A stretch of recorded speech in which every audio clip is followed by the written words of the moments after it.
But basically, I'd like you to imagine yourself in the shoes of an investor, not the CEO, but a regular retail investor, maybe like myself. So I'm just thinking, if you're not the CEO, just speaking as a regular investor, out of the African uranium companies, are there any other companies worth taking a deeper look at right now? And if yes, what exactly would you be looking for within those companies? Like, if you feel comfortable talking names, I'd appreciate that. If you don't, fair enough. But what would you look for in a company? Well, there's definitely other ones to look at. One of them would be John Borshoff's Deep Yellow. I think he's very experienced guy, and he can do something with those assets. He built Langer Heinrich and Kayelekera now under different ownership. The Kayelekera, of course, Lotus, that's another good one.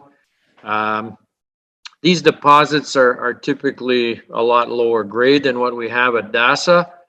But Lotus, for instance, is already have a plant there. They need to make some changes to the plant to tune it up, improve the economics. That's capable. That's possible in the next year or two.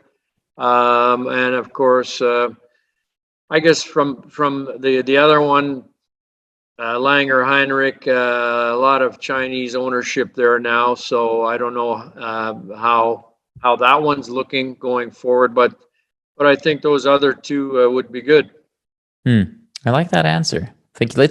Let's maybe then switch you back into your own shoes as the CEO of Global Atomic. I like this one as a hypothetical question. I don't think that CEOs like it, but who would you switch places with? Like, if there was a gun to your head, gun to your head scenario, you had to pick a uranium company in Africa to switch places with. And let's say you get to keep your zinc project. Okay, I'll let you have that. But just exchange the African properties. Would it still be Deep Yellow? Is that the company that you really like the assets of? Well, I don't want to get into asset comparisons, but John Borshoff, I think, would do the best job from other people that I know on the African scene because he has the most experience in the uranium sector. Yep. Yep. Okay, that makes sense. No, it's a fair answer. Let's say that you really had to pick an asset. You don't have to tell me which one, but how would you approach that? Like, would you use metrics? Is it like EV to pounds in the ground? But how does one look at that? Well, I think tons and grade is always a good place to start. So Hmm. if you've got the big tons and you've got the big grade, you're ahead of the game. Now, the other issue to consider, of course, I mean, you've got some great projects in Canada, is the capital cost. So if you're into the, 1 billion plus capital costs, you've got to take that into account. Our project is definitely in the lowest quartile of costs worldwide. So this is a very important metric, is can you actually survive as a producing uranium company when uranium prices go down? So if you're in the bottom quartile, I would say that 75% of all companies will be shut down. You will still be operating. Hmm. So this is a really key thing from my point of view, is how low can you go before you have to shut? Good And I point. think with the DASA project, we would be one of the last ones standing on the planet between us and potentially heap leaching out of Kazakhstan. We are in that league. Yeah, you make 27% IRR at what, 35, right? Something Yeah, like but that. that don't forget, Antonio, that's just our starter mine phase one. So we Hmm. haven't integrated the rest of the ore body yet. We have to update our mine plan once we finish our drill program. Those capital costs and operating costs are going to come down, in my estimation, based on the drilling we've done to date. So, we could have operating costs down in the $15-16 per pound range. So it gives us a lot of room here, particularly because I think the nuclear industry right now is going into a prolonged bull market. I think everybody around the world now wants less carbon, less pollution. Whether you believe in climate change or not, I think it's a good idea to clean the atmosphere and have air healthy to breathe for people on the planet. So nuclear power gives you good base load. We definitely like solar and wind power, but it's not 100% reliable. As you saw in the UK over the last year, they have a lot of solar and wind installations, and they've had a real crunch on power availability. Hmm. So you need to have that base load nuclear. And of course, never in history have there been so many reactors under construction. China, India, Saudi Arabia, all these countries are building reactors. That's never happened before.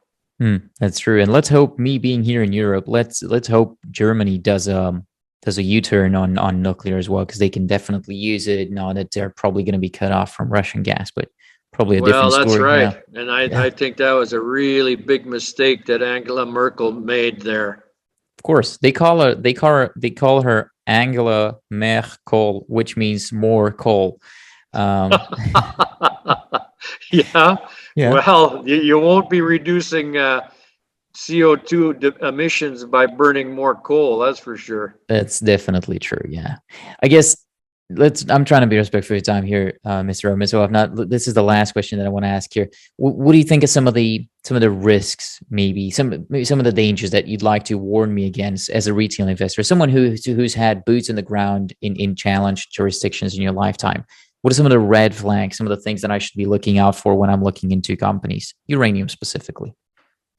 Well, uranium companies specifically, cost of production, sustainability, the size of the deposits. Are these short life mines, long life mines? You've got to have some scale. So I think we have that with our DASA project. Our other projects, for instance, Isa Cannon and Tinigaran, they could potentially also feed a centralized plant located at DASA. So, have a bit of a pipeline of opportunities to follow on. But DASA is such a large ore body that, we have many, many years of production there.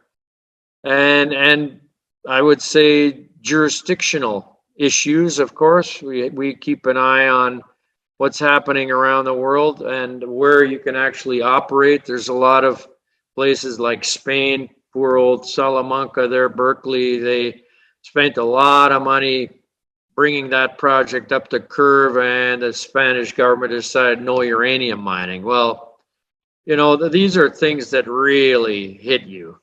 I don't Mm. think that would happen in Niger because it is a major industry for the country.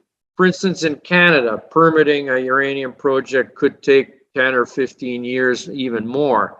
Because really, for the politicians in Canada and the bureaucrats, whether they have another uranium mine or they don't have another uranium mine doesn't really matter.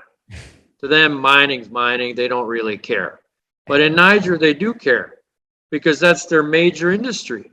So they're not going to chop their leg off and stop a project. So that takes a lot of risk out of the project. Mm. Yeah, that makes sense. Awesome. I've written down these things. Mr. Roman, it was a great pleasure. You're a astute gentleman. You have extensive experience and great successes that you've had in the past. It was really a pleasure learning from you. I hope you liked it at least a 10 of what I did, and I hope we can do this again soon. Now, So, yeah. listen, it was very enjoyable, Antonio. A pleasure to answer the questions.